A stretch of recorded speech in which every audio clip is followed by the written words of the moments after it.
Assalamualaikum warahmatullahi wabarakatuh. Selamat bertemu kembali dengan tutorial yang kedua ya. Kali ini kita akan mengingat kembali pelajaran yang sudah kalian pelajari di kelas 10, yaitu tentang hukum dasar kimia. Sekedar mengingatkan bahwa hukum dasar kimia ada 5. Di sini ada hukum kekekalan massa, bahwa massa zat sebelum dan sesudah reaksi itu adalah sama. Jadi ketika massa reaktan-reaktan itu ditimbang dengan massa produk, massa zat yang ada sesudah reaksi, itu massanya akan sama. Hukum perbandingan tetap, hukum Proust, menyatakan bahwa perbandingan massa unsur-unsur dalam setiap senyawa, dalam suatu senyawa itu tetap. Artinya, jika ada suatu senyawa, maka komponen ataupun perbandingan massa dari unsur-unsur yang membentuk senyawa itu selalu tetap. Bagaimanapun cara terbentuknya senyawa itu, tetapi perbandingan massa unsur-unsur pembentuk senyawa itu selalu tetap.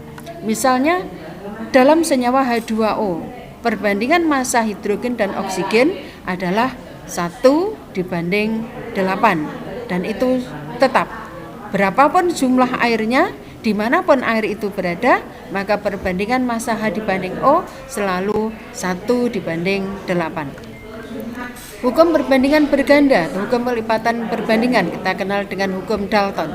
Ini mengatakan bahwa apabila ada 2 unsur dapat membentuk lebih dari 1 macam senyawa, jika massa salah satu unsur dalam senyawa-senyawa tersebut sama, maka perbandingan massa unsur yang lain merupakan bilangan bulat dan sederhana. Hukum perbandingan volume, hukum Gay-Lussac. Pada suhu dan tekanan yang sama, volume gas-gas yang bereaksi dan gas-gas hasil reaksi berbanding sebagai bilangan bulat dan sederhana. Dalam suatu persamaan reaksi gas, perbandingan volume gas-gas reaktan dan produk berbanding sebagai bilangan bulat dan sederhana.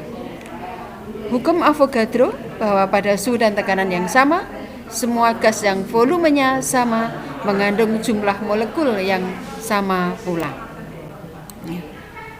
Perbandingan volume gas-gas dalam reaksi sama dan sama dengan perbandingan koefisiennya. Nah, ini hukum dasar yang sudah kalian pelajari di kelas 10. Sekarang mari kita lihat terapannya di dalam soal ya.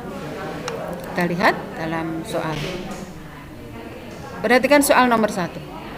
Jika ada sepotong besi dibiarkan di udara sehingga semua menjadi karat besi. Jadi ketika kita punya sepotong besi, kita biarkan di udara, kemudian sepotong besi tadi berubah menjadi karat besi, maka massa karat besi adalah titik-titik. Nah, dari soal ini bisa kita pelajari bahwa kita bisa menyimpulkan di sini karat besi terbentuk karena besi dibiarkan di udara. Jadi karat besi terbentuk karena besi teroksidasi oleh gas O2 di udara.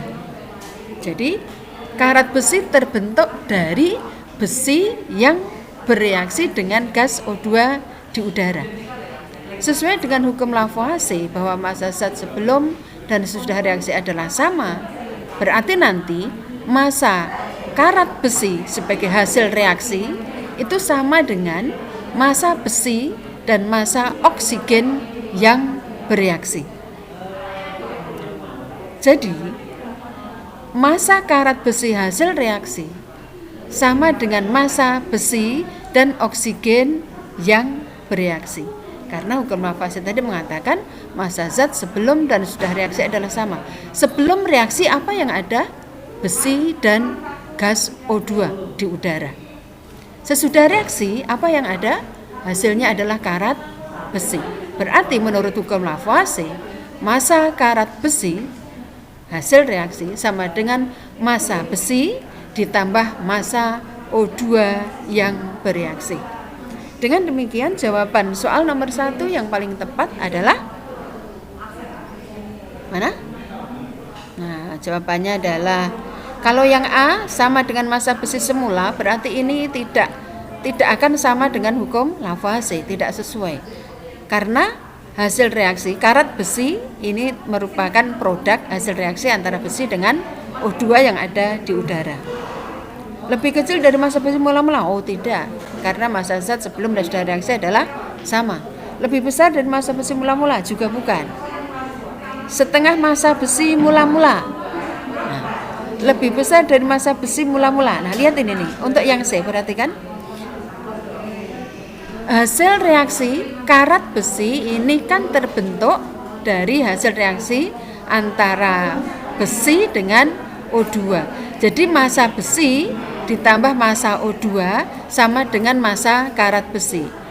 Jadi kalau kita hanya membandingkan massa karat besi terhadap besinya, otomatis karat besi ini lebih berat dibanding besinya, karena berat karat besi itu adalah berat besi ditambah berat gas O2. Maka jawaban yang paling tepat dalam soal nomor 1 adalah C. Soal yang nomor 2 ini masih penerapan hukum kekekalan massa ya. Sebanyak 11,2 gram serbuk besi dipanaskan secara sempurna dengan 6,4 gram serbuk belerang. Maka akan terbentuk senyawa besi sulfida sebanyak titik-titik. Dari sini kita menyimpulkan bahwa kita simpulkan di sini besi sulfida terbentuk dari besi dan belerang. Sebelum reaksi ada besi dan ada belerang. Masanya adalah 11,2 gram plus 6,4 berarti 17,6.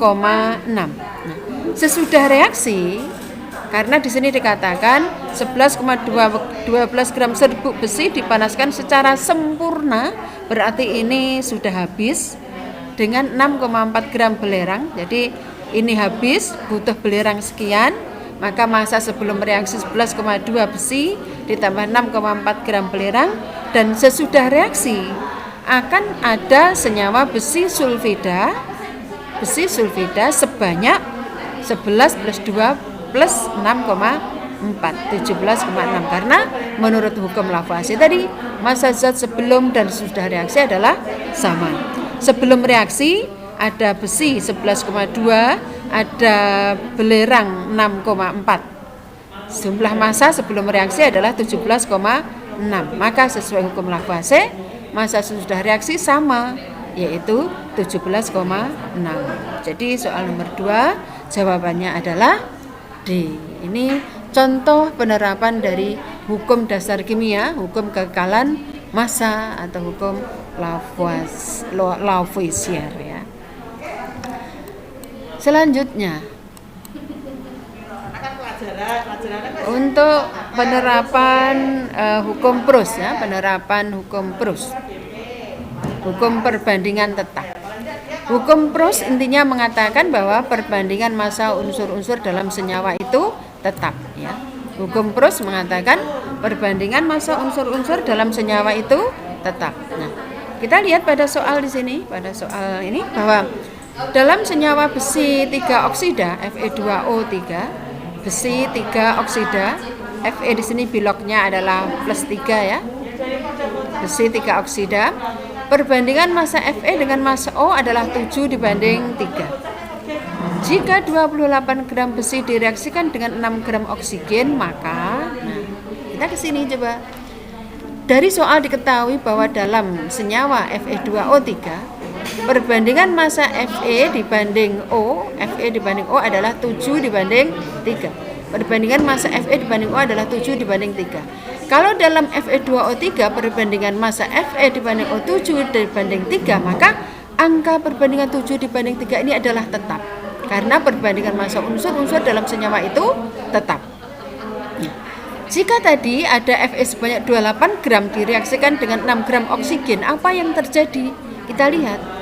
Kalau Fe-nya 28 gram, ini misalkan habis, agar perbandingannya selalu tetap, maka oksigen yang dibutuhkan mestinya 3/7 dikalikan 28, yaitu 12. Jadi kalau kita punya Fe 28 gram, oksigen yang harus tersedia 12 gram, supaya perbandingannya tetap selalu 7 dibanding 3, 28 dibanding 12, ini kan 7 dibanding 3. Tetapi apa yang terjadi dalam soal? oksigen yang tersedia hanya 6 gram. Berarti ini kurang. Artinya bahwa Fe 28 gram ini tidak bisa habis semua. Karena kalau Fe-nya habis, supaya perbandingannya tetap, oksigen yang dibutuhkan 12 gram. Nah, berarti ini tidak mungkin. Maka kemungkinan lain yang habis itu adalah oksigen 6 gram. Kalau oksigen 6 gram habis, supaya perbandingannya tetap 7 dibanding 3, berarti Fe yang dibutuhkan 7/3 dikalikan 6 gram. Ternyata dibutuhkan Fe sebanyak 14 gram.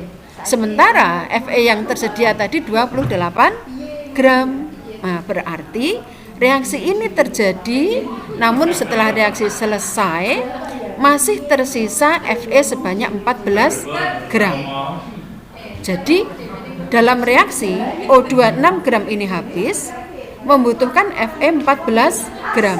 Sehingga kalau kita lihat perbandingannya tetap 14 dibanding 6, berarti 7 dibanding 3, sama. Namun masih ada sisa Fe sebanyak 14. Kalau kita terapkan pada hukum kekekalan massa, jumlah massa zat yang ada sebelum reaksi 28 gram Fe ditambah 6 gram oksigen, yaitu 34 gram. Sesudah reaksi ada Fe2O3 yang terbentuk sebanyak 20 gram. Dan ada Fe yang tersisa sebanyak 14 gram. Berarti jumlah massa zat yang ada setelah reaksi juga 34 gram. Jadi dalam reaksi ini hukum kekekalan massa tetap berlaku, hukum perbandingan tetap juga berlaku. Jadi untuk soal ini jawaban yang tepat adalah B. Besi tersisa 14 gram. Ini contoh soal untuk menerapkan hukum Proust atau hukum perbandingan tetap. Kita lihat contoh soal yang lain. Nah, ini contoh soal penerapan hukum kelipatan perbandingan, ya, hukum kelipatan perbandingan. Intinya apa? Bila ada dua macam unsur itu dapat berkombinasi membentuk dua macam senyawa atau lebih. Jika massa salah satu unsur dalam senyawa-senyawa itu sama, maka massa unsur kedua dalam senyawa-senyawa itu akan berbanding sebagai bilangan bulat dan sederhana. Kita lihat di dalam soal di sini. Ada unsur A, ada unsur B. Unsur A dan B dapat membentuk dua macam senyawa. Dalam senyawa satu itu mengandung 25% unsur A, dan senyawa 2 mengandung 20% unsur A. Nah, perbandingan massa unsur B sesuai hukum kelipatan perbandingan berganda atau hukum Dalton adalah, jadi ini ada dua macam unsur A dan B dapat membentuk dua macam senyawa. Dalam senyawa 1, unsur A 25%, komposisi unsur A 25%. Berarti dalam senyawa 1 unsur B-nya 75%. Maka kita bisa membuat perbandingan massa A, B pada senyawa 1, 25% dibanding 75%. Kalau kita sederhanakan berarti 1 dibanding 3. Dalam senyawa 2 komposisinya unsur A 20%. Berarti unsur B-nya adalah 80% karena totalnya 100%. Jadi dalam senyawa 2, perbandingan massa unsur A dan B 20% dibanding 80%, kita sederhanakan 1 dibanding 4. Untuk massa salah satu unsur yang sama banyak, kita lihat di sini, unsur A pada senyawa 1 dan senyawa 2 sama banyak, 1 dibanding 1. Maka menurut hukum Proust nanti perbandingan massa senyawa yang kedua, yaitu senyawa B dalam senyawa-senyawa itu berbanding sebagai bilangan bulat dan sederhana. Lihat di sini, ketika senyawa A1 dibanding A2, 1 dibanding 1, massa senyawa A dalam kedua senyawa ini sama, 1 dibanding 1, maka perbandingan massa unsur kedua, yaitu unsur B, berbanding sebagai bilangan bulat dan sederhana, yaitu 3 dibanding 4. Nah, ini yang dimaksud dengan hukum kelipatan perbandingan atau hukum Proust. bila dua unsur dapat membentuk dua macam senyawa atau lebih untuk massa salah satu unsur yang sama banyaknya, maka massa unsur kedua berbanding sebagai bilangan bulat dan sederhana. Nah, ada 3 hukum tadi dari hukum dasar kimia ini yang sudah kita ingat kembali, yang sudah kita review ya, yaitu hukum kekekalan massa, Lavoisier, hukum perbandingan tetap, dan hukum kelipatan perbandingan. Baiklah, untuk kali ini 3 hukum dulu yang kita ungkap.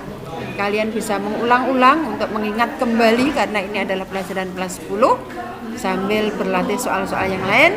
Pada pertemuan yang akan datang kita akan lanjutkan pada hukum yang keempat dan kelima ya, pada hukum keempat dan kelima. Demikian pertemuan kita, semoga bermanfaat. Assalamualaikum warahmatullahi wabarakatuh.